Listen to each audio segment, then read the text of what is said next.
Morning, film students.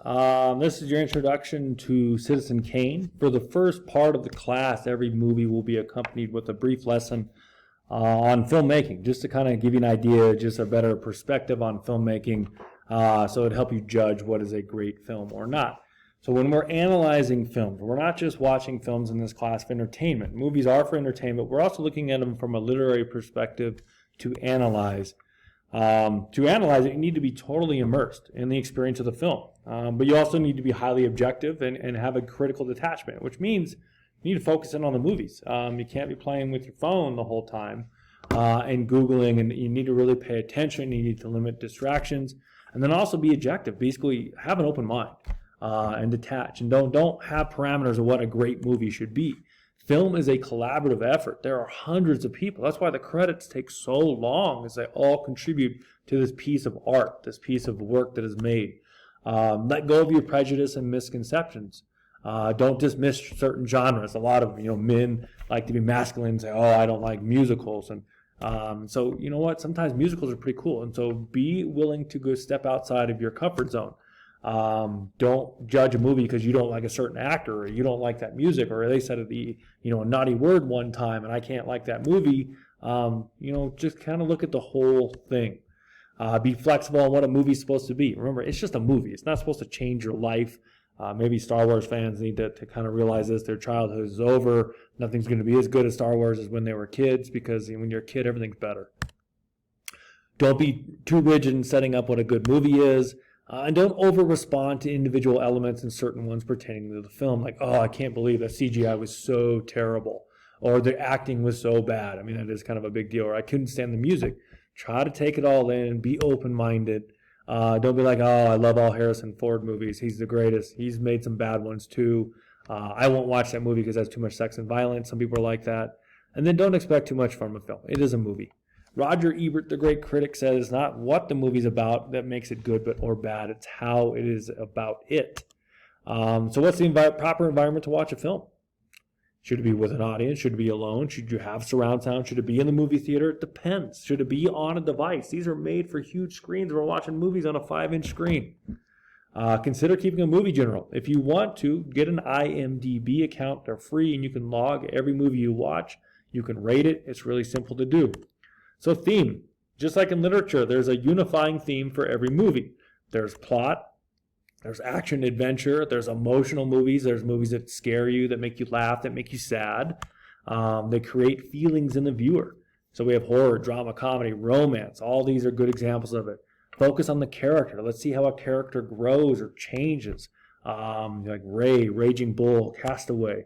There's movies that are made for certain style and texture and structure, like animation or comic book look and things like that, that are made in a different way. They have different rhythm, different atmosphere, tone, and these are some examples there. Some focus on ideas, looking at an aspect of life, the meaning of life or childhood or what it is. I mean, there's really one story you learn in literature. It's the human experience. The moral implications can be an idea, like Crash or even the series Breaking Bad. The truth of human nature. How would we feel if we were stuck on the same day for 10,000 years, like Groundhog Day?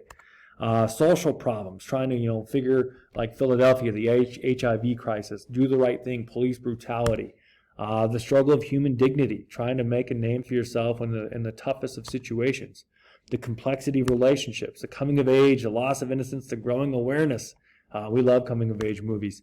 The moral and philosophical riddle.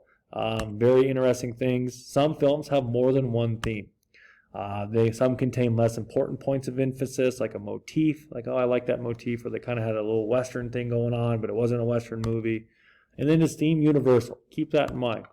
So here's the introduction for, regarded as the greatest movie ever made, Citizen Kane, 1941 it was released. It is year after year, for probably 50 years on most lists, this has been the #1 critically acclaimed greatest film ever made. And so we're going to start with this movie. If you're an online student, you really need to find this movie and watch it. It's really hard to compare anything to it because it is held on such a pedestal. This is why we watch it first in class, is we're going to compare everything back to what is the greatest movie of all time. It was written, produced, and directed by Orson Welles. He was only 25 when he did all of this. It was released September 5th, 1941. It stars Welles, as I said. It's his first feature film. He was famous for his War of the Worlds radio broadcast in New York and New Jersey that scared so many people so much on Halloween in 1938 that they actually thought aliens had landed. It portrayed Charles Foster Kane, which is a unique movie. It starts with the end, and then it kind of pieces together everything about, trying to figure out the central theme of who or what is Rosebud, his dying words. Charles Foster Kane was loosely based on William Randolph Hearst, an actual newspaper baron who tried to sue to get this movie blocked. He accused Orson Welles of being a communist. There are some people that think that Orson Welles was blackballed from Hollywood because of it and had to go work in Europe. The movie is shown as a fragmented scene of Kane's life. It's almost a puzzle. It's a mystery film. It's a love story. It's got a little bit of everything. It crosses genres. And like I said, the unifying theme is who or what is Rosebud. Innovations of the film. This is why critics love it. Most of the film was made what's called deep focus, where there's certain shots where everything in the room, including like I would be in focus, the board would be in focus. Nothing is out of focus. The angles of the shots, the way they compose it, the movement of the camera, the shadowing, the lighting, and then the sound.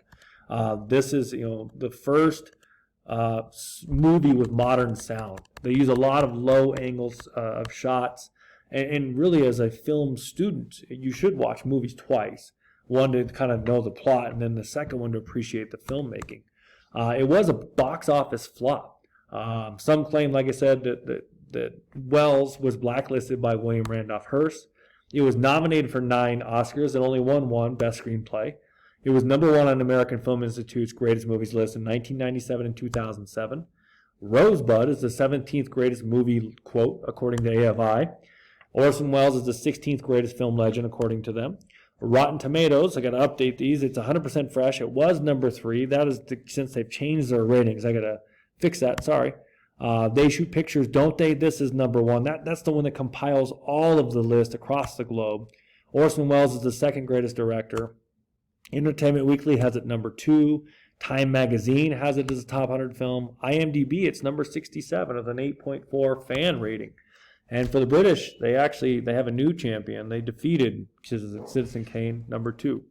So please watch it if you can. If you have any questions, let me know.